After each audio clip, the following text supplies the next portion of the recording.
Good morning student. Hindi की class में आपका स्वागत है।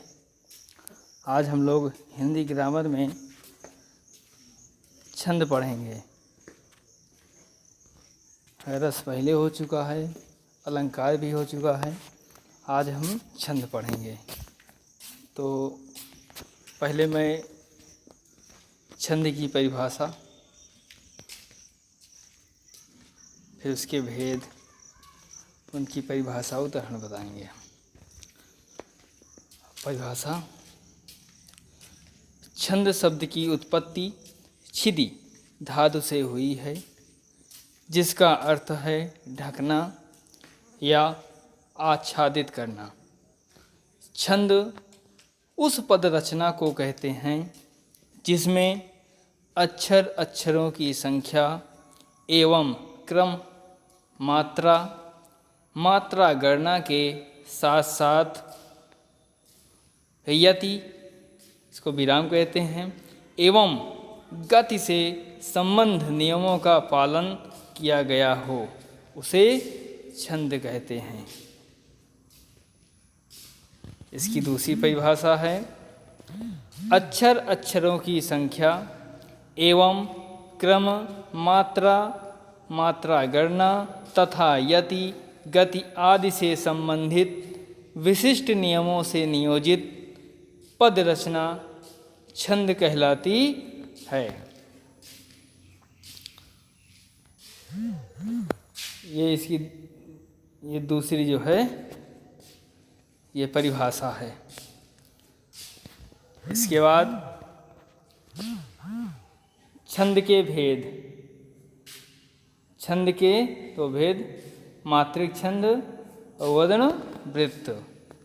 तो इसमें जो है हमारे सिलेबस में केवल मात्रिक छंद ही पढ़ना है। तो पहले मैं मात्रिक छंद किसे कहते हैं इसको बता देता हूँ। यह छंद, ये मात्रिक छंद है। यह छंद मात्रा की गणना पर आधारित है, इसीलिए इसे मात्रिक छंद कहा जाता है। इसमें दोहा, रोला, सोठा, चौपाई, हर गीतिका, छप्पय आदि प्रमुख मात्रिक छंद हैं। अब इसमें हम बात करते हैं पहला, इसमें जो इसके जो भेद हैं उसमें पहला है चौपाई छंद। इसकी परिभाषा बताऊंगा, फिर उदाहरण बताऊंगा। इसमें चौपाई सममात्रिक छंद है। इसमें 4 चरण होते हैं और प्रत्येक चरण में 16 मात्राएं होती हैं। अंत में जगण और तगण के प्रयोग का निषेध है। इसे कहते हैं चौपाई। इसका उदाहरण क्या है कि निरखि सिद्धि साधक अनुरागे, असहज स्नेह सराहन लागे। इसमें जो है इसमें मात्रा गणना करना है। होत न भूतल भाव भरत को, और अचर सचर चर अचर करत को। ये जो है ये चौपाई छंद का उदाहरण है। इसके बाद जो है हम बात करेंगे दोहा छंद। यह अर्ध सममात्रिक छंद है। इसमें 4 चरण होते हैं। इसके पहले और तीसरे चरण में 13 मात्राएं तथा दूसरे और चौथे चरण में 11 मात्राएं होती हैं। इसके विषम चरणों के आदि में जगड़ नहीं होना चाहिए तथा सम चरणों के अंत में गुरु लघु होना चाहिए। इसका उदाहरण क्या है? कागा काको धन हरे, कोयल काको देह, और मीठे वचन सुनाय कर जग अपनो कर ले।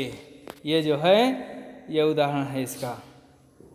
ये दोहा का उदाहरण है, दोहा छंद का उदाहरण है। अब हम इसके बाद हम बात करेंगे सोठा छंद का। यह अर्ध सममात्रिक छंद है। इसके प्रथम और तृतीय चरण में 11 मात्राएं तथा द्वितीय और चतुर्थ चरण में 13-13 मात्राएं होती हैं। पहले और तीसरे चरण के अंत में गुरु लघु आते हैं और कहीं कहीं तुक भी मिलती है। यह दोहा का उल्टा होता है। इसका जो उदाहरण है, मूक होय वाचाल अपंगु चढ़े गिरिवर गहन, अजासु कृपासु दयाल द्रवौ सकल कलिमल दहन। ये इसका जो है ये उदाहरण है दोहा का, सोठा का उदाहरण है। अब हम आगे जो है बात करेंगे कुंडलियाँ। यह विषम मात्रिक छंद है। इसमें 6 चरण होते हैं और प्रत्येक चरण में 24 मात्राएं होती हैं। आदि में एक दोहा और बाद में एक रोला जोड़कर कुंडलियाँ छंद बनता है। ये दोनों छंद मानो कुंडली रूप में एक दूसरे में गुथे रहते हैं। इससे इस छंद का प्रारंभ होता है,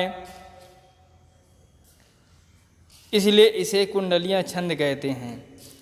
जिस शब्द से इस छंद का आरंभ या प्रारंभ होता है उसी से इसका अंत भी होता है। दोहे का चौथा चरण रोला का प्रथम चरण का भाग होकर आता है। इसका परिभाषा जो है फिर से बता देता हूँ कि यह विषम मात्रिक छंद है। इसमें 6 चरण होते हैं और प्रत्येक चरण में 24 मात्राएं होती हैं। आदि में एक दोहा और बाद में एक रोला जोड़कर कुंडलियाँ छंद बनता है।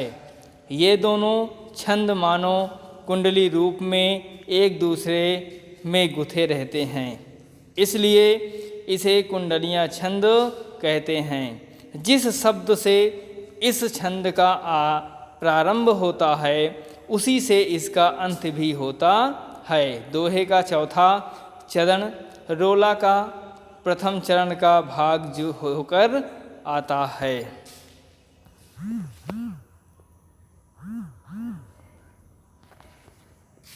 अब हम इसके जो है उदाहरण की बात करेंगे।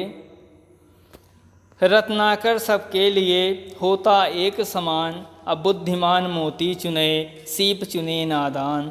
सीप चुने नादान अज्ञ मूंगे पर मरता, जिसकी जैसी चाह इकट्ठा वैसा करता। और ठकुरेला कबीराय सभी